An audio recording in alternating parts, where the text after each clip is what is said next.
Hari ini sebenarnya saya mau khotbah tentang apa bedanya hamba Tuhan dan apa bedanya dukun. Tapi tiba-tiba Tuhan bicara sama saya supaya saya khotbah tentang tenang. Apa saudara? Nah, strategi setan yang paling berbahaya yaitu membuat kita pertama adalah takut. Untuk apa saudara? Bingung, emosi, marah, stres, khawatir. Supaya apa? Supaya kita tidak tenang. Perlu dia tahu, kalau orang posisi stres, sedih, khawatir, bingung, menimbulkan keputusan yang sangat salah daripada benar. Betul? Nah, hari ini kita bahas tentang tenang. Dalam tinggal tenang dan percaya terletak kekuatanmu. Amin, saudara. Dikatakan dengan tenang dan apa, saudara? Percaya. Orang dunia melihat dulu baru percaya. Betul? Tapi kita orang percaya dulu baru melihat. Amin.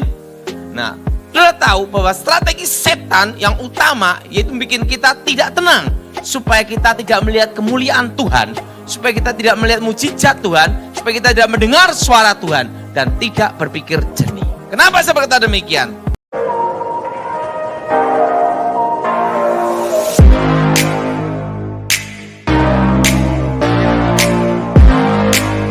Shalom sahabat John Pregado, senang sekali bisa bertemu kembali dengan sahabat di channel ini.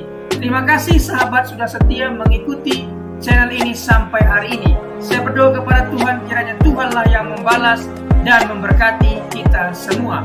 Sahabat, apabila diberkati melalui video-video kami, marilah dengan murah hati share video ini kepada teman-teman yang lain agar mereka juga diberkati seperti kita. Hari ini kita akan dilayani oleh hambanya, oleh anaknya yang luar biasa, pasti akan memberkati kita. Oleh sebab itu, mari kita dengarkan pesan dan persiapkan alat tulis dan kelengkapan lainnya untuk sama-sama mendengarkan pesan penting yang akan dibagikan buat kita. Sebelum kita lanjut, jangan lupa sahabat untuk menekan subscribe dan juga berikan like dan juga share video ini. Terima kasih, mari kita berdoa. Bapak yang baik, kami menyiapkan hati, pikiran kami untuk sama-sama mendengarkan pesan yang penting ini. Berkatilah kami, sehingga kami boleh mengerti, mencatat, membagikan pesan ini kepada teman-teman yang lain. Berkati anakmu, hambamu yang akan membagikan pesan penting. Berkati sahabat John Pregado dimanapun berada. Terima kasih, kami siap mendengarkan pesan penting ini. Demi nama Yesus. Amin. Silakan duduk. Shalom. Hari ini sebenarnya saya mau khotbah tentang apa bedanya hamba Tuhan dan apa bedanya dukun. Tapi tiba-tiba Tuhan bicara sama saya supaya saya khotbah tentang tenang. Apa saudara? Nah, strategi setan yang paling berbahaya yaitu membuat kita pertama adalah takut. Untuk apa saudara? Bingung, emosi, marah, stres, khawatir. Supaya apa? Supaya kita tidak tenang. Perlu dia tahu, kalau orang posisi stres, sedih, khawatir, bingung, menimbulkan keputusan yang sangat salah daripada benar. Betul? Nah, hari ini kita bahas tentang tenang. Apa saudara? Mari kita buka Alkitab kita saat ini dalam kitab Yesaya pasal 30. Kitab Yesaya pasal 30 ayat yang ke-15. Kitab Yesaya pasal 30 ayat yang ke-15. Kita baca bersama-sama. Sebab beginilah firman Tuhan Allah yang Maha Kudus, Allah Israel. Dengan apa saudara? Dan tinggal diam, kamu akan diselamatkan. Dalam tinggal tenang dan percaya terletak kekuatanmu. Amin saudara. Dikatakan dengan tenang dan apa saudara? Percaya. Orang dunia melihat dulu baru percaya. Betul? Tapi kita orang percaya dulu baru melihat. Amin. Nah, sudah tahu bahwa strategi setan yang utama yaitu bikin kita tidak tenang, supaya kita tidak melihat kemuliaan Tuhan, supaya kita tidak melihat mujizat Tuhan, supaya kita tidak mendengar suara Tuhan dan tidak berpikir jernih. Kenapa saya berkata demikian? Satu kali saya pernah diminta untuk melayani seorang yang terkena setan. Nah, yang terkena setan ini saudara orang kerasukan. Dan yang kerasukan ini saudara punya anjing yang besar, jenis Doberman. Nah, dan saya ini paling takut namanya anjing. Saya paling takut yang namanya itu anjing. Dan setan itu tahu saya takutnya saya sama apa. Nah, yang ada yang kerasukan itu di daerah Solo Baru, saya masih ingat. Waktu itu saudara saya diminta datang. Nah, waktu diminta datang, saya langsung dodok-dodok karena ada yang kerasukan, sama yang penjaganya saat pamit langsung dibukain pintu. Begitu bukain pintu, langsung pintu dikunci, digembok. Nah, setelah pintu dikunci digembok, nah setan ini kan tahu saya takut anjing. Setannya masuk ke anjing. Anjingnya yang kesurupan. Nah, waktu anjing kesurupan, matanya merah. Saya lihat belakang udah digembok. Depan anjing. Nah, apa tujuan setan? Supaya saya panik, supaya saya takut. Kalau orang panik dan takut, tidak berpikir jernih dan selalu ngambil keputusan yang salah. Betul? Makanya kalau orang cepat tergesa-gesa ingin cepat nikah, bukan ketemu jodoh, tapi ketemunya apa? Pusing kepala. Betul? Betul? Betul? Nah, tujuan apa setan untuk masuk dalam anjing itu? Supaya saya tidak tenang. Supaya kita lupa akan firman Tuhan. Supaya kita lupa penyertaan Tuhan. Supaya lupa bahwa Tuhan ada dalam diri kita. Roh Kudus. Nah, anjingnya dimasukin anjing. Setannya masuk dalam anjing. Kaki saya juga gini. Mau belakang dan digembok. Depan anjing. Saya tak bayangkan apa. Nah, disitulah langkah yang pertama yang saya lakukan adalah apa? Tenang dulu.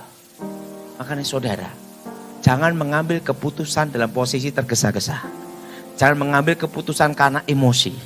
Jangan mengambil keputusan karena apa? Kecewa, stres, dendam. Betul? Semua itu bikin apa? Suatu keputusan yang salah. Saudara, orang naik mobil, emosi, marah, inginnya ngerem, keliru ngegas. Betul enggak? Betul? Betul? Nah, semua yang tergesa-gesa selalu bikin keputusan yang salah. Nah, waktu itu langkah pertama, Pak, tenang dulu. Saya tenang dulu. Saya tenang dulu, baru saya doa. Dalam nama Yesus. Dan apa yang terjadi? Setan itu berbisik ke saya supaya tidak tenang apa? Di Alkitab tidak ada Yesus mengusir setan dalam anjing. Betul nggak? Lu sudah tahu, setan itu penipu. Nah, kalau saya tidak tenang, pasti panik. Betul?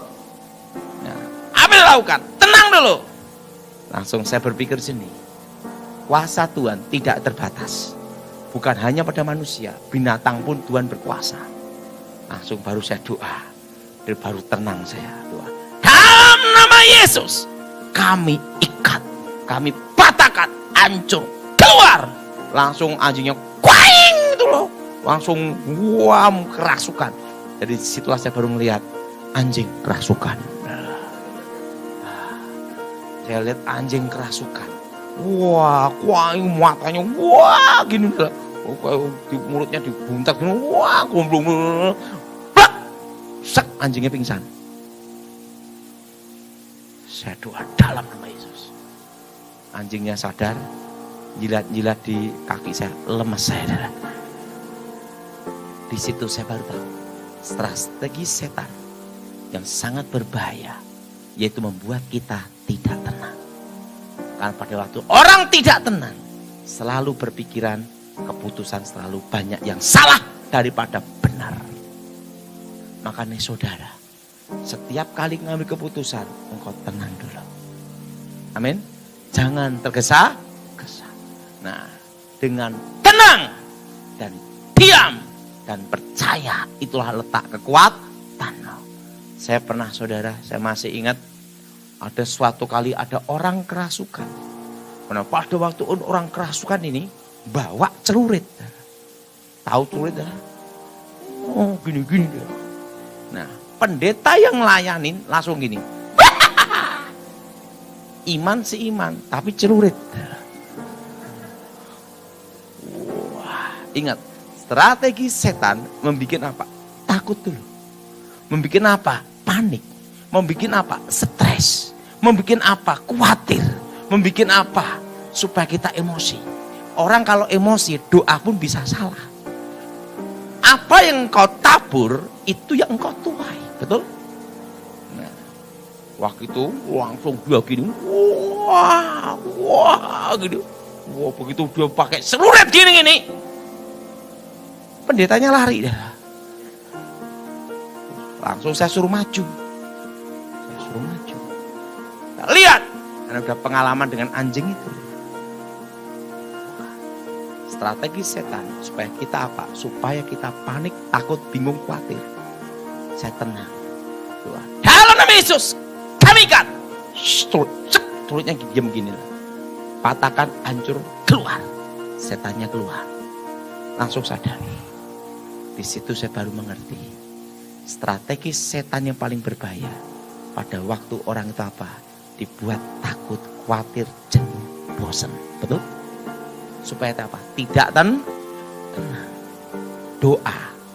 Kalau kita emosi, dendam, jengkel, doa pun bisa salah. Misalnya saudara, ada orang yang utang sama saudara. Tuhan, ampunilah dia. Keliru apa? Ambil nyawanya. Betul? Saking jengkel dan marahnya. Betul? Betul? Betul? Saudara, apa yang kau tabur itu yang kau tuai. Betul? Karena apa? Tidak tenang, marah, jengkel. Ingat saudara, kalau engkau punya orang yang utangnya banyak ke saudara, jangan didoakan dia itu terkutuk, mati. Nanti kalau mati, kapan bayarnya? Betul? Betul? Betul? Betul? Didoakan, wah enggak bayar utang sama saya, nanti tabrakan, kecelakaan, stroke. Nah kalau dia stroke, kapan bayarnya? Betul? Untuk berobat aja susah, betul? Makanya apa yang kau tabur, itu yang kau. Doanya apa? Berkati Tuhan dan jamah hatinya untuk bayar. Betul? Betul? Apa yang kau tabur, itu yang kau tuai. Engkau mengutuk orang, engkau menabur kutuk juga. Kalau engkau memberkati orang, engkau menabur berkat juga. Maka Yesus berkata apa? Berkatilah musuhmu. Amin. Amin. Ampunilah musuhmu. Ini strategi setan yang bikin kita itu tidak tenang. Itu saudara. Yaitu apa? Supaya kita tidak bisa mendengar suara Tuhan. Bagaimana kita mendengar suara Tuhan? Udah panik, takut, bingung. Betul? Betul? Betul? Udah takut, bingung, udah khawatir, udah kalut gini, gimana mau mikirnya? Tuhan ngomong dikira setan, setan ngomong dikira Tuhan. Betul? Betul? Udah panik, takut, bingung, suaranya hilang. Nah, makanya saudara, suatu keputusan yang tergesa-gesa emosi, itu banyak salahnya daripada benarnya. Maka saudara harus tahu, strategi setan yang sangat berbeda adalah pertama, membuat kita tidak tenang. Takut, panik, khawatir. Karena kalau kita tenang, kita akan percaya. Dan kita melihat kemuliaan Tuhan. Amin. Dan kalau kita tenang, ada waktu kita mendengar suara Tuhan. Ada waktu kita tenang. Alkitab berkata, itulah letak kekuatanmu. Artinya apa? Di situ waktu kita tenang, kita berpikir dengan jernih. Bukan karena emosi dan tergesa-gesa. Jelas? Nah, sekarang saya beritahu. Ini penting sekali. Terutama yang belum menikah. Coba yang belum menikah, angkat tanganmu. Yang masih bujang. Angkat tangan tinggi. Sambil ngomong pemberitahuan. Nah, sekarang tak kasih tahu. Ini makanya. Semua segala sesuatu harus dengan apa? Tenang. Tidak boleh tergesa. Suatu kali saya diminta untuk minta petunjuk Tuhan supaya berdoa. Ada seorang anak pengusaha wanita. Kaya raya. Orang kayanya Jawa Timur. Pabrik tekstil. Doktor. PhD. Karburator belum bocor. Nah, kalau udah bocor udah gila namanya. Udah PhD. Doktor. Udah doktor. Pandai. Kaya raya. Direktur. Karena yang punya pabrik bapaknya sendiri. udah kaya, raya, cantik. Satu tempat ini kalah semua. Apa yang terjadi? Kalau anak orang kaya, pasti ingin punya menantu kaya raya. Gajah ketemu gajah, diharapkan keluar super gajah, betul? Bila perlu Mahmud, betul? Yang besar sekalian, betul? Betul? Itu harapannya, betul? Jadi kalau anak orang kaya diharapkan dapat anak orang kaya. Tidak ada anak orang kaya berharap dapat tukang ojek, tidak ada. Yang ojeknya mujizat itu. Jangan harap itu, kecuali mujizat, betul? Anak orang kaya pasti ingin dapat anak orang, tidak bukan tukang becak. Nah, orang tuanya kaya raya. Dan anak perempuan ini dijodohin, punya pacar kaya raya juga. Dikenalkan supaya jadi kaya raya. Punya pabrik tekstil. Tetapi ada yang suka sama anak perempuan ini. Cinta Tuhan miskin. Cinta Tuhan miskin. Pegawai perusahaan. Stop. Saya mau tanya. Cinta Tuhan tapi miskin. Belum bertobat tapi kaya. Nah, milih mana? Bingung ini.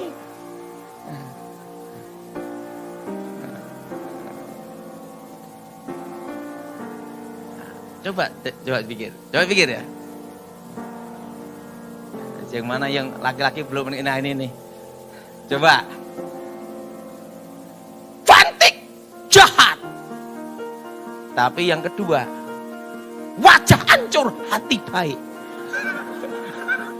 Milih mana? Hah? Loh, sekarang gini, kalau wajah cantik hati jahat didoain supaya baik, betul? Betul? Betul? Betul? Lah tapi kalau wajah rusak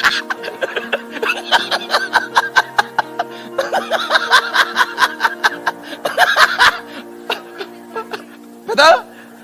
Didoain sampai gini, dioperasi tambah gini. Nah, susah kan? Betul? Makanya perlu apa tenang. Nah, begitu saya dipanggil. Daud. Ayahnya manggil saya. Anak perempuan ini punya ayah. Orang kaya lamanya Jawa Timur. Punya pabrik, punya hotel. Doa. Minta petunjuk Tuhan. Nah, sebelum saya doa sama calon mantunya. Nah, calon besanya, orang tuanya laki-laki ngajak saya lihat pabrik. Lihat pabrik yang wah besar. Wah. Jadi yang doa pun bisa terpengaruh, betul enggak? Kenapa? Sudah disogok dulu. Dikasih makanan enak-enak. Sedangkan yang cinta Tuhan ini miskin, ngasih hanya pecel. Yang kaya. Chinese food, makan apa Pak Daud gini-gini. Lihat pabriknya. Wah, lihat pabriknya. Saya suruh doa. Jadi sebelum menikah, minta petunjuk Tuhan dulu. Wah. Secara manusia mesti milih yang kaya ini, betul? Waktu saya doa, Tuhan, siapakah dua laki-laki ini yang kau tunjuk untuk jadi suaminya yang terbaik? Yang miskin ini adalah cinta Tuhan miskin, orang kampung desa. Di peta aja nyari susah. Google aja susah nyari rumahnya itu. Petanya susah. Orang kampung udik bener saudara. Tuhan bicara, Daud ada apa Tuhan? Pilih si miskin. Kau ngerti enggak? Ini sudah disogok. Dikasih makan ini. Tidak nyogok uang, nyogok makanan. Betul? Udah makan enak-enak dikeliling-keliling, tiba-tiba ngomong enggak jodohnya, repot dah. Wah, ngomong sama papahnya perempuan ini. Padahal itu mau menikah. Makanya ingat, jangan buru. Saya ngomong, Tuhan bicara. Wah, Tuhan bicara apa Daud? Pilih si miskin.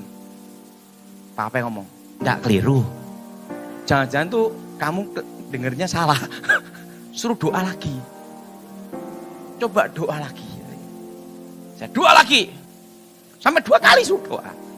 Coba kalau si kaya, bener suara Tuhan. Bener. Kau coba si miskin, ujilah setiap roh. Bener. Ya, doa lagi. Tuhan bicara, pilih si miskin. Padahal itu rencana mau nikah loh. Daud, ini mempertaruhkan anak saya. Doa lagi, doa lagi. Udah, mau apa lagi? Oh enggak percaya, sudah. Nah, pilih si miskin. Apa si miskin? Tuhan bicara, manusia hanya melihat hari ini. Tuhan melihat jauh ke depan. Si miskin ini akan kuberkati dan dia jadi pengusaha. Apa terjadi? Tidak sampai bulan, seminggu kemudian, anak laki-laki pacarnya ini, anak laki-laki kaya ini, terkena narkoba, sabu-sabu sampai busa-busa. Setelah itu kencing, lari-lari kayak orang gila. Saya mau tanya, mau enggak kamu punya suami kaya tapi gila? Milih yang mana? Milih yang mana? Hah? Ada yang ngomong, lebih baik gua udah nikah. Betul? Hah? Seminggu kemudian, apa yang terjadi? Terkena narkoba, setelah itu kena efek samping sakau, kencing, lari-lari. Gini-gini.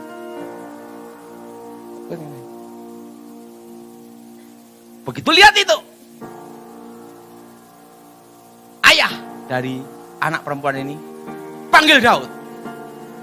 Apalagi suara Tuhan, ya itu kemarin, pilih si miskin. Karena udah waktunya gini, Daud, bener ini suara Tuhan. Bener. Kalau enggak percaya, ya sudah. Suruh doa lagi, udah capek saya. Udah cukup saya doa. Ya udah. Ini mempertaruhkan anak saya. Ini mempertaruhkan anak saya.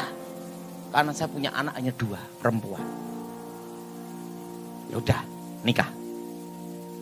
Setelah nikah, si miskin ini diberkati Tuhan.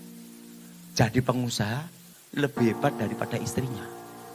Dan ayahnya pun, ayah itu mertuanya, jadi pengusaha. Coba tergesa-gesa nikah sama si anak orang kaya. Bayangin, dapat orang gila, betul? Setiap hari gini. Ampun, hancur. Betul? Betul? Betul? Makanya, semua keputusan yang buru-buru, semua keputusan yang apa? Tergesa-gesa, emosi, marah, itu ada strategi setan. Supaya saudara tidak mendengar suara Tuhan. Supaya saudara tidak bisa tenang untuk berpikir dengan benar. Makanya segala sesuatu lakukan dengan apa? Tenang dulu. Ambil waktu berdoa dulu. Itulah letak kekuatanmu. Dengar suara Tuhan dulu. Amin. Amin. Kalau engkau tidak mendengar suara Tuhan, engkau tidak tenang. Bagaimana engkau bisa berpikir dengan benar? Betul? Anak emosi. Cerai. Cerai. Cerai. Punya laki kamu. Udah jelek. Goblok lagi. Padahal udah punya anak 2. Buru-buru cerai. Berpikir apa? Jalan pintas. Betul? Betul? Setelah cerai. Anak nanti waktu menikah, papahnya siapa? Betul enggak? Betul? Ingat, orang goblok didoakan bisa pinter. Kalau dia apa di jamaah Tuhan bertobat, betul enggak? Makanya segala sesuatu yang tergesa-gesa itu menimbulkan apa? Kehancuran. Makanya setan pakai itu untuk menjatuhkan kita, untuk menghancurkan kita, supaya buru-buru mengambil keputusan. Doa berulang-ulang, kapan Tuhan jawab? Saking bingungnya, tidak dijawab-jawab. Padahal Tuhan sudah mempersiapkan, Tuhan itu tidak pernah cepat atau terlambat, tapi tepat pada waktunya. Ambil jalan pintas, ke dukun. Udah ditipu, nak kutuk lagi bang. Pasti tahu. Makanya setan itu pakai apa? Supaya orang percaya tidak tenang. Maka Alkitab berkata apa? Tenang dan diam. Apa saudara? Tenang apa? Diam. Itulah letak kekuatan. Percaya, engkau akan melihat. Makanya orang percaya apa? Percaya, engkau melihat. Beda dengan orang dunia. Melihat dulu, baru percaya. Nah, saya masih ingat saudara. Segala sesuatu yang berlandaskan dengan doa, itu ada kekuatannya. Waktu saya sekolah Alkitab, saya lulus. Nah, waktu saya lulus, saya diwisuda. Ranking 4, murid tinggal 4. Senang sekali saya bisa lulus. Bisa lulus itu senang sekali. Waktu wisuda, ayah saya tidak datang, mama tidak datang, adik tidak datang, kakak tidak datang. Saya bingung kenapa tidak datang semua. Begitu saya pulang, sampai rumah, papa dipecat, adik dipecat, kakak dipecat. 1 hari dipecat rame-rame. Semua stres, semua bingung, semua khawatir, semua takut. Dan ayah saya penuh emosi, tidak terima, kecewa, dendam. Kalau satu rumah stres, semua jadi apa? Gila, betul? Begitu saya lihat mereka stres, saya berpikir harus ada satu yang normal. Kalau semua gila, semua stres, siapa yang nolong? Betul? Betul? Harus apa? Berpikir apa? Tenang. Makanya segala sesuatu harus tenang dulu. Dan berdoa. Saya tenang, saya berdoa. Karena apa? Kalau saya ikut stres, satu keluarga gila. Betul? Waktu saya doa sama Tuhan. Tuhan, apa yang aku lakukan? Ingat, dengan tenang kita baru bisa mendengar suara Tuhan. Amin. Amin. Kita mencari, ada waktu untuk dengar-dengaran suara, untuk meminta petunjuk Tuhan. Karena setan pasti akan serang saudara, supaya saudara tidak tenang. Karena dengan tidak tenang, engkau tidak ada waktu untuk berdoa. Dengan tidak tenang, membuat saudara apa? Mengambil keputusan salah. Saya doa, Tuhan, semua dipecat. Hanya aku yang tidak dipecat. Karena apa? Tidak kerja. Waktu saya doa, sekarang saya udah lulus wisuda, semua dipecat, sekarang mau kerja apa? Tapi saya tenangin dulu. Disitulah saya ambil waktu untuk apa? Berdoa. Makanya segala sesuatu tenang dulu. Berdoa. Supaya mendengar suara. Ya baca Alkitab, saya doa. Itu ada lagu, saatku menyembahmu, rohmu bekerja, saatku memujimu, kau bertata di atas pujian. Lagu lama itu. Saya nyanyi pujian, penyembahan. Saya berdoa, saya berbahasa roh menyembah Tuhan. Dan yang nomor 1 adalah apa? Saya tenang dulu. Supaya bisa mendengar suara Tuhan. Karena kalau kita kalut, pikiran kita kacau, kita takut, kita bingung, kita tidak bisa mendengar suara Tuhan. Karena apa? Kalut, bingung, emosi. Betul? Nah, setelah itu saya berdoa. Tuhan bicara. Apa yang ada di tanganmu, lakukan dengan setia. Setelah saya tenang, baru dengar suara Tuhan. Ada plastik bekas gula di tangan saya. Saya ngomong sama Tuhan. Tuhan, apakah aku mau jadi pemulung?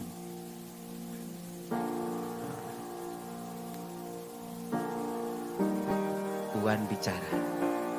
Dengan tanda salib inilah engkau akan menang. Saya lihat langit ada salib. Hyut, hyut, gitu. Tuhan ngomong, kamu jual plastik.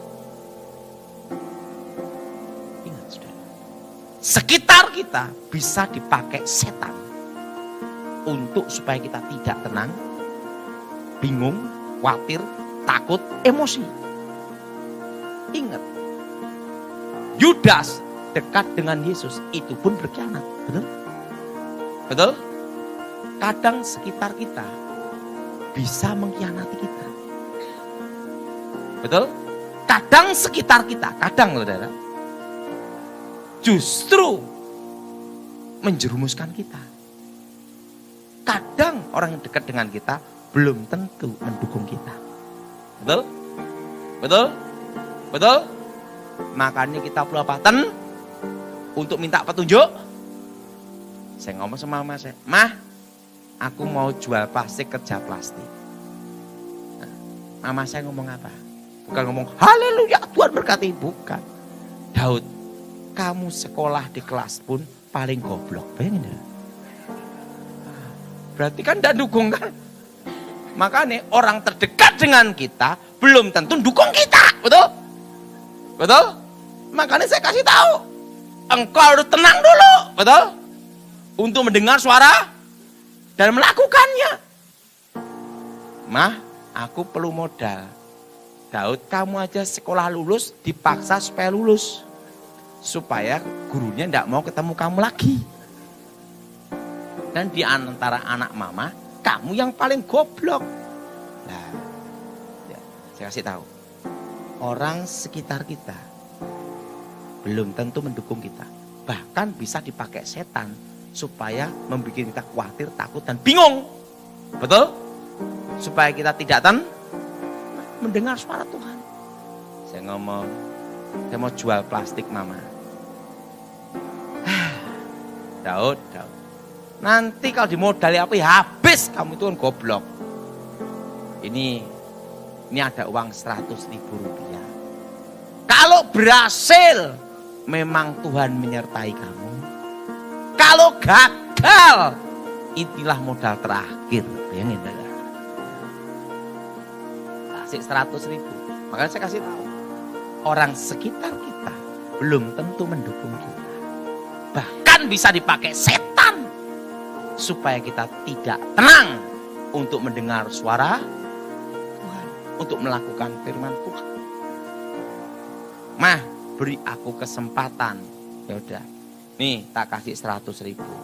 Itu tahun 96. Kalau berhasil Tuhan menyertaimu, kalau gagal ini modal terakhir. Mah, aku perlu sepeda motor supaya aku bisa kelilingan plastik. Ini ada motor Poswan. Kita sudah tidak bisa bayar kreditnya karena semua udah dipecat. Kamu yang nerusin bayar kreditnya. Bayangin, saudara. Udah 100.000, bulan depan bayar kredit. Bayangin, saudara. Berat enggak, saudara? Tujuannya apa setan? Supaya kita tidak tenang. Saya naik motor, beli plastik di toko plastik kilat. 1 sak, hadi. Kantong kresek itu. Saya doa. Tuhan, ingat, dengan tenang dan tinggal diam, itulah letak kekuatan. Amin. Amin. Saya berdoa sama Tuhan. Tuhan, apa yang harus aku lakukan? Saya belum pernah kerja. Saya belum pernah marketing dan belum pernah nyoba bisnis. Ini adalah hari pertama aku belajar kerja. Kerja sendiri. Waktu saya berdoa, dulu engkau pernah nolong aku. Demikian pulang kau pasti tolong aku. Waktu saya doa, Tuhan bicara. Dengan tanda inilah kau akan menang. Saya lihat salib. Kamu jual plastik ke pasar ini. Engkau mulai dari situ. Waktu tenang itulah kita bisa mendengar suara Tuhan. Amin. Tinggal diam, tenang dan engkau akan apa? Melihat rencana Tuhan. Di situ saya ke pasar jualan plastik. Simbok-simbok pasar mau maki-maki. Nah, saya jualan. Sehari untung 2.000, 3.000, 5.000, 6.000, 10.000. Terus saya kumpulin. Omset 25 kilo, itu setengah kintal, 1 kintal, setengah ton, 1 ton, 2 ton, 3 ton, 5 ton, sampai puluhan ton. Dan sampai jadi pabrik. Seumur hidup saya, dari saya lahir tahun 74 sampai tahun sekarang, saya tidak pernah utang bank. Saya kerja, modal hanya berapa? 100.000. Dengan tinggal tenang dan diam. Itulah letak kekuatanmu. Amin. Amin. Makanya setan berusaha membuat saudara supaya tidak tenang. Ngomong sama sebelahnya, engkau harus tenang. Dan jangan jadi setannya. Jelas? Harus apa? Harus apa? Tenang. Alkitab berkata, dengan tinggal diam, tenang, dan percaya. Itulah letak kekuatan. Berarti ketenangan itu ada kekuatan luar biasa. Orang sejago bela diri apapun, banyak jurus, banyak teknik.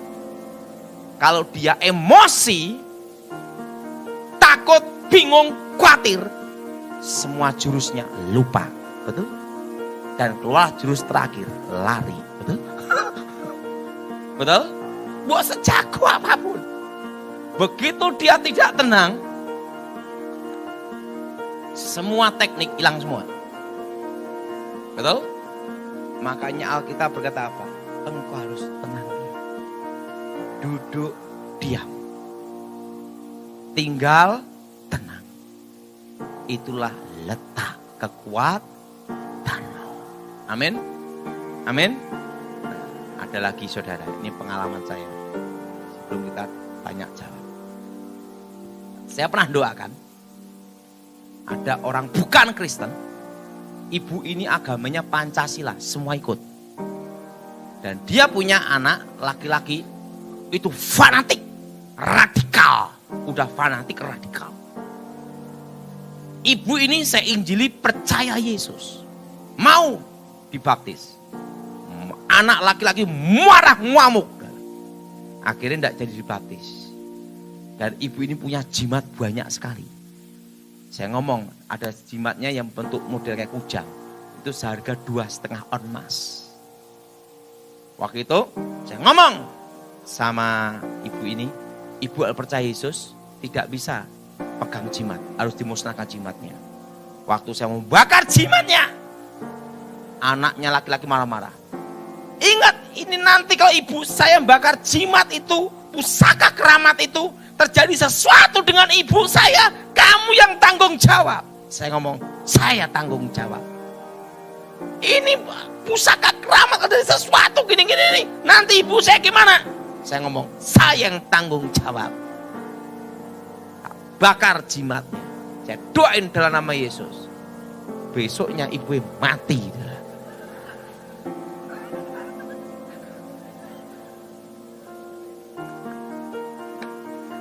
Kelanger enggak ada? Hah? Habis didoakan besoknya apa? Jimatnya dibakar, besoknya mati. Ngamol anaknya. Untungnya baru mati. Saya dipanggil, suruh tanggung. Bagaimana mati? Nah, bingung, takut, khawatir, urusan polisi, betul? Itu yang dibisikin setan. Tapi saya ingat, dengan duduk diam, tinggal tenang, itulah letak kekuatan. Makanya ingat, harus apa? Tenang. Dengan tenang kita bisa berdoa. Dengan tenang kita mendengar suara. Dengan tenang kita minta petunjuk Tuhan. Saya ngomong, aduh mati. Saya doa, Tuhan, aku baru bertobat, doain orang mati. Gara-gara tak bakar jimatnya. Saya doa tenang, saya doa sama Tuhan. Saya menyembah Tuhan. Maka ingat, segala sesuatu jangan tergesa-gesa, marah itu emosi. Beri waktu apa? Tenangkan dirimu dulu. Sebelum mengambil berdoa, mendengar suara Tuhan. Ya doa. Dapat penglihatan. Ibu ini rohnya dibawa laki-laki hitam tinggi besar. Yaitu pusaka ini. Saya lihat rohnya dibawa sampai pintu utama. Mau pintu keluar. Waktu saya lihat mau dibawa ke pintu keluar, mau masuk dunia bawah. Saya doa dulu. Dalam nama Yesus. Kami hancurkan, kami ikat, kami patahkan, kami usir kepada Yesus. Dan roh ibu ini, aku doakan dalam Yesus. Masuk dalam tubuh ibu lagi. Hidup dalam nama Yesus. Dengan yakin dan percaya. Saya buka mata, tetap mati.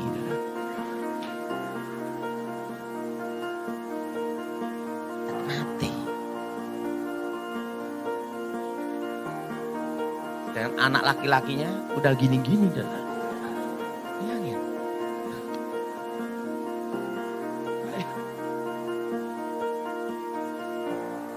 Kalau engkau panik, engkau takut, engkau bingung, engkau kalut, itu bukan jalan keluar. Engkau harus apa? Tenang. Aduh, saya doa lagi kedua ketiga. Tuhan, kali ini perlu engkau tolong. Kalau dia tidak hidup, dia berangkat, aku pun juga ikut berangkat.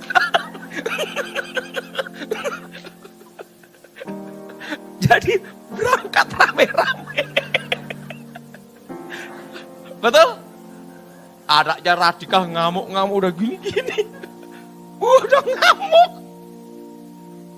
Gara-gara tak bakar jimat besoknya mati. Lalu saya berdoa.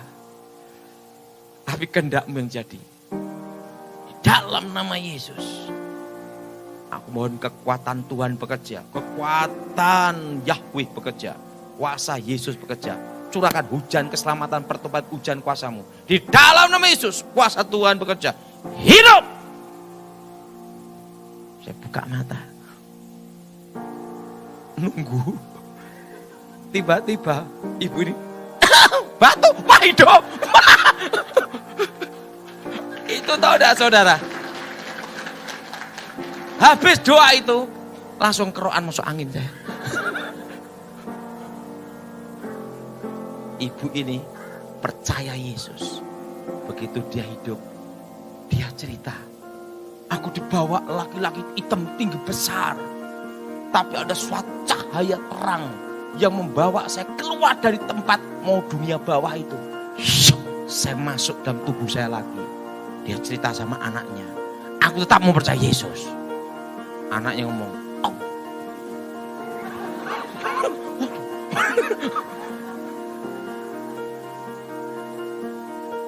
Waduh, saya gitu. Nah, ibu ini tidak boleh ke gereja. Tidak boleh dibaptis. Anaknya ngamuk, satu keluarga ngamuk semua. Ibu ini satu-satunya yang terima Yesus dalam rumah itu. Dan itu akhirnya membawa pertobatan anaknya berikutnya. Setelah dia bertobat, yang lain ikut juga. Karena dia ngelihat apa? Mati hidup lagi. Dan apa terjadi? Walaupun dia dilawan sama anaknya sulung, anaknya yang bungsu, yang radikal itu, dia tetap doanya gini. Kan orang Jawa. Gusti Yesus, selamatke nyawa urip kula.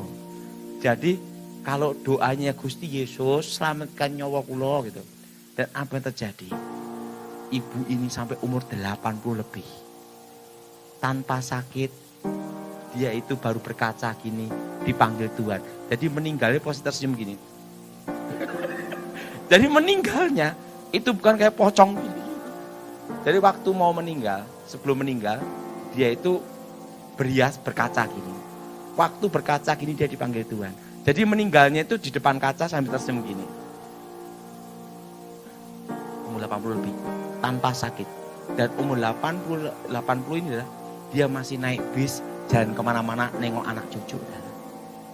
Karena dia terima Yesus. Dan anaknya yang sulung akhirnya bertobat. Cucunya dari anak-anak sulung banyak yang bertobat. Disitulah saya lihat satu. Setan berusaha supaya kita tidak tenang. Supaya kita tidak berdoa. Supaya kita berpikir salah. Makanya Alkitab berkata apa?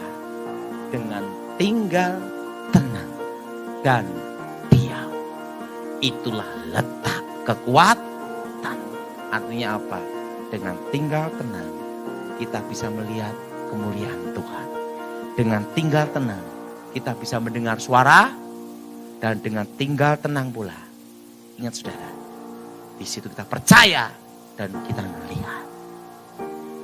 Ingat, engkau yang belum menikah, jangan mengambil keputusan karena tergesa-gesa. Karena umur.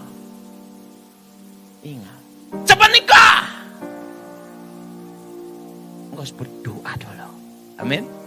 Amin. Karena jodoh itu ada 3. Di tangan Tuhan, di tangan manusia, dan di tangan polisi. Betul? Betul? Digerobak suruh nikah. Betul?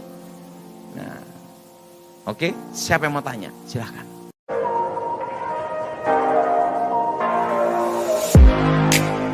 Terima kasih sahabat sudah menyaksikan tayangan kami hari ini.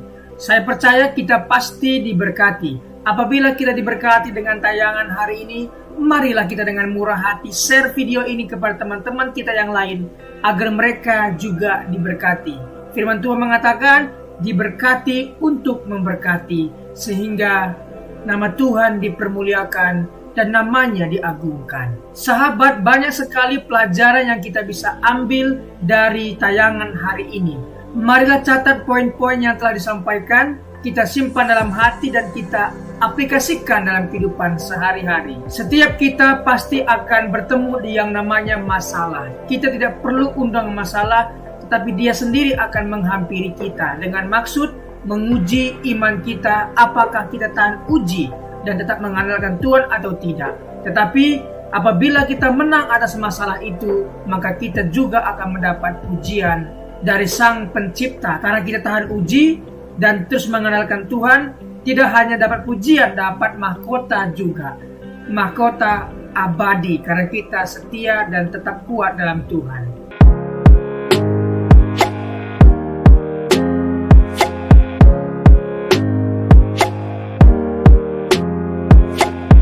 Shalom, dalam kesempatan kali ini kita akan belajar satu tema yang tentu pasti akan memberkati kita, yaitu memilih yang benar. Orang percaya pasti memilih yang benar, memilih kegiatan pekerjaan yang benar yang menguntungkan dirinya di masa depan. Apabila hari libur, apakah yang akan kita lakukan? Apakah kita bermain game sepanjang hari dan membuka aplikasi main game sepanjang hari? Apakah itu yang akan kita lakukan? Orang percaya pasti menggunakan waktu yang sangat bijak. Bisa belajar, bisa beristirahat, dan juga bisa membantu orang tua. Jadi sekali lagi, orang percaya pasti menggunakan waktu sebaik-baiknya. Dia belajar, dia juga beristirahat, dan dia juga membantu orang tua, membantu orang-orang di sekitarnya. Sekali lagi, orang percaya pasti memilih yang benar. Ingat, 3B. Yang pertama adalah belajar, bekerja, dan beribadah. Ingat hal ini, ingatlah selalu belajar, ingatlah selalu bekerja, dan beribadah kepada Tuhan kita, Yesus Kristus. Sekali lagi kita akan belajar tentang tema memilih yang benar. Kita belajar dari tokoh satu Perjanjian Lama, satunya Perjanjian Baru. Kita mulai saja belajar dari tokoh Perjanjian Lama, yaitu Nuh. Kita akan belajar dari seorang tokoh yang bernama Nuh. Hal-hal apa yang akan kita pelajari? Mari kita dalami. Kejadian 6 sampai 10. Tetapi kita fokus di Kejadian 6 ayat 5 sampai 8. Mari kita baca firman Tuhan. Ketika dilihat Tuhan bahwa kejahatan manusia besar di bumi dan bahwa segala kecenderungan hatinya selalu membuahkan kejahatan semata-mata, maka menyesallah Tuhan bahwa ia telah menjadikan manusia di bumi dan hal itu memilukan hatinya. Berfirmanlah Tuhan, aku akan menghapuskan manusia yang telah kuciptakan itu dari muka bumi, baik manusia maupun hewan dan binatang-binatang melata dan burung-burung di udara, sebab aku menyesal bahwa aku telah menjadikan mereka. Tetapi Nuh mendapat kasih karunia di mata Tuhan. Mari kita pelan-pelan mempelajari ayat ini. Pertama, ketika dilihat Tuhan dari sorga, Tuhan melihat ke bumi dan dia melihat dan mendapati kejahatan manusia besar di bumi dan bahwa segala kecenderungan hati manusia selalu membuahkan kejahatan semata-mata. Di sini kita tahu bahwa alasan Tuhan marah itu karena ulah manusia. Kita lihat ulah manusia ini mengakibatkan hal apa saja. Pertama, Tuhan menyesal ya karena ulah manusia itu, sehingga lingkungan sekitar, yaitu hewan, binatang-binatang juga mendapat hukuman dari Tuhan. Jadi dari ayat ini kita bisa tahu bahwa Tuhan menyesal karena ulah manusia, dan dampak dari itu hewan-hewan pun mendapat resiko, mendapat konsekuensinya dari perbuatan manusia. Ketika kita membuang sampah sembarangan, apa yang terjadi? Tentunya pencemaran air. Binatang yang hidup di air tercemar dan hewan-hewan atau binatang yang hidup di air bisa mati karena ulah manusia membuang sampah sembarangan. Jadi marilah kita menjaga lingkungan kita sebaik-baik mungkin. Baca ayat 7 ya. Berfirmanlah Tuhan, aku akan menghapuskan manusia yang telah kuciptakan itu dari muka bumi, baik manusia maupun hewan dan binatang-binatang melata dan burung-burung di udara, sebab aku menyesal bahwa aku telah menjadikan mereka. Tuhan menyesal karena manusia, karena itu hewan pun kena dampaknya. Tetapi Nuh mendapat kasih karunia. Mengapa Nuh mendapat kasih karunia? Mari kita dalami. Siapa Nuh? Nuh adalah orang yang benar di mata Tuhan. Ingat, orang benar belum tentu benar di mata Tuhan. Tetapi orang yang dibenarkan Tuhan, yang sudah diampuni Tuhan, dimaafkan Tuhan, dihapuskan Tuhan dosanya, dibenarkan oleh Tuhan karena dia percaya, dan saya percaya kepada Tuhan dan kemudian saya dibenarkan, maka orang benar ini mestinya melakukan hal-hal yang benar yang menyenangkan hati Tuhan. Seperti Nuh. Nuh benar di mata Tuhan dan dia mendapat kasih karunia dan dia dibebaskan dari malapetaka kedahsyatan air bah. Oke, kita belajar lebih dalam lagi. Tidak mau terpengaruh oleh pikiran, perkataan, dan perbuatannya. Artinya Nuh tidak mau terpengaruh pikirannya dengan pikiran-pikiran dunia, perkataan-perkataan dunia, perbuatan-perbuatan dunia yang tidak memberikan contoh. Dia tidak mau mencemari pikirannya, perkataannya, dan perbuatannya. Kita tahu bahwa sebuah kapal tidak akan tenggelam dengan air yang di sekitarnya. Akan tetapi kapal itu akan tenggelam apabila air yang di sekitarnya sudah masuk ke dalam. Artinya, kita tidak akan bisa terpengaruh apabila kita tidak mengizinkan perkataan-perkataan orang masuk ke dalam pikiran kita. Jadi pikiran kita ini adalah sebuah aset, sebuah properti yang sangat berharga. Jangan kita mau dikotori, dirusak properti kita oleh perkataan-perkataan orang. Jangan sekali-kali mengizinkan hal itu masuk ke alam pikiran kita. Tetapi mari kita pikirkan yang ada di atas, yang di sorga, yang indah, yang mulia. Itulah yang dilakukan oleh Nuh, sehingga Nuh berkenan di mata Tuhan. senantiasa hidup bergaul dan beriman kepada Allah. Orang yang sudah dibenarkan oleh Tuhan, maka senantiasa dia bergaul dan beriman kepada Tuhan. Apa yang dia lakukan, yang ada di Alkitab yang benar, perkara-perkara yang baik, itulah yang kita lakukan. Memang dalam Alkitab banyak sekali peristiwa, banyak sekali kejadian dituliskan untuk satu hal, informasi, satu hal lagi, pengajaran. Jangan kita menjadikan informasi itu dari pengajaran, tetapi carilah pengajaran yang menguatkan kita. Oke? Yang berikutnya, menjadi berkat dan contoh bagi keluarganya dalam ketaatan, kesalehan, iman, dan perbuatan baiknya. Nuh menjadi berkat dan contoh bagi keluarganya dalam ketaatan, kesalehan, iman, dan perbuatan baiknya. Jadi seorang bapa, seorang kepala rumah tangga harus mengikuti teladan yang diberikan Nuh kepada anak-anaknya, menantunya, bahkan istrinya. Inilah contoh yang memilih dengan benar. Berikutnya kita belajar dari seorang tokoh di Perjanjian Baru, yaitu Paulus. Hal apa yang akan kita pelajari? Kisah Para Rasul 9 ayat 1-6. Kita akan membaca dalam Kisah Para Rasul 9 ayat 1-2. Sementara itu, berkobar-kobar hati Saulus untuk mengancam dan membunuh murid-murid Tuhan.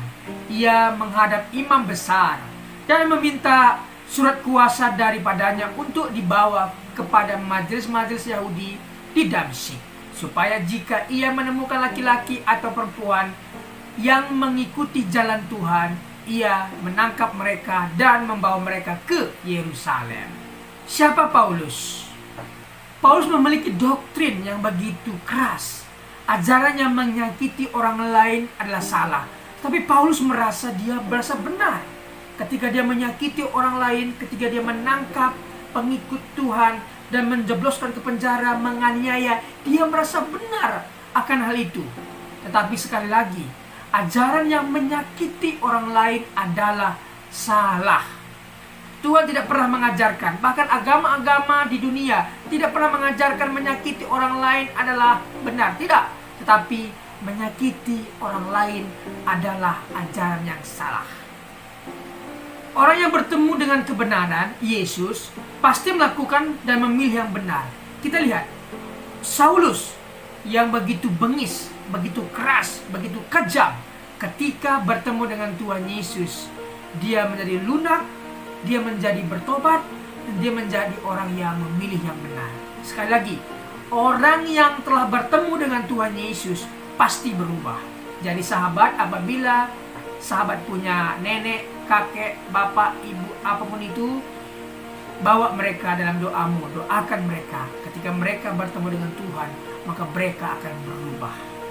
Jadi sekali lagi, orang sekeras apapun, sebejat apapun, sebengis apapun, ketika dia bertemu dengan Tuhan, pasti lunak dan mengalami perubahan yang luar biasa. Contohnya adalah Paulus ini. Paulus memilih untuk menjadi pelayan Tuhan. Ketika dia bertemu dengan Tuhan, dia dibutakan dan dia di sana bertobat, berpuasa, kemudian dipulihkan, disembuhkan butanya, dan akhirnya dia memilih menjadi pelayan Tuhan. Memang Tuhan telah memilih dia dan menyiapkan dia menjadi penginjil luar biasa. Paulus menjadi penginjil yang luar biasa. Dari 27 kitab Perjanjian Baru, 13 diantaranya Pauluslah yang menulis atas ilham yang Tuhan berikan kepadanya. Jadi sahabat, orang yang telah dipilih Tuhan pasti memilih yang benar. Orang yang dibenarkan Tuhan pasti melakukan hal-hal yang benar yang tentunya menyenangkan hati Tuhan. Terima kasih sudah mengikuti pengajaran hari ini. Hari ini kita belajar dari seorang tokoh bernama Nuh dan juga Paulus. Terima kasih. Apabila ada komentar, pendapat yang berbeda dengan apa yang saya sampaikan, boleh tinggalkan komentar di bawah video ini. Terima kasih, Tuhan Yesus memberkati. Mari kita berdoa. Bapa, terima kasih buat kebenaran firman Tuhan, kesaksian hidup bersama Tuhan yang telah dibagikan. Sungguh kami diberkati. Berkatilah para pembicara hari ini. Berkati pendengar setia John Pregador. Terima kasih Tuhan. Demi nama Tuhan Yesus. Amin.